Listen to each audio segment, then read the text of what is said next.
président du Parlement de l'UDPS, la CDP, membre du directoire du parti. J'ai été invité par les forces vives de Funa Toye Awa pour lancer appel de mobilisation générale de Kola Mokonza Senga Bisso. Bisso te répercuté appel au Wana pour que le peuple union soit UDPS est en mola. Mais ça, le marche, il y a soutien le 19 novembre 2022 à travers le pays et à l'étranger. Et puis, Toyebisi Bango que UDPS est mon ami. Que fonctionnement de la partie présidentielle les a bloqués. Les a bloqués pour Nanini parce que le secrétariat général les a fonctionné. Oitutiaki, secrétaire général de la partie, et que mon conseiller Abisi a parti à Bengaki, à Pesaki Kombo, ya Mwana Bute Kabuya. Mwana Bute Kabuya, aboyi poste wana, alingi oyabo, piana mulopo.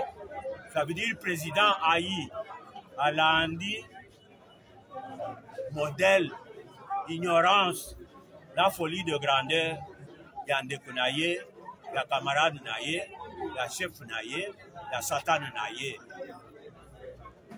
De te faire constater les lots. Le 19, les combattants au Tamboula, à travers tout le pays, ont fait sa motion de soutien aux chefs et aux forces armées, mais ils ont installé l'équipe Moko, il a coupé ce Mokonzi, force à salle, à faire marché administration, il y a Mboka. Mboka a gouverné, Mboka a comme Louis Michel l'avait dit à Etienne Tshisekedi dans la dernière audience qu'il lui avait accordée en 2016, que Raïs Kabila a dit que Mboka un État de non-État, de non-droit. Namukuse, Topesi, au monde dans football, fair play. Exacté, carton rouge. Ça veut dire obima na terrain. Bimisio na terrain. Kabuya Augustin Chilumba. Mwana Bute. Azali Susu. Mwana Bute te. Azali piano mulopo te. Post naye akuzuango naba décision. Oyo ekosalama ekozwama na ba commission spécialisée.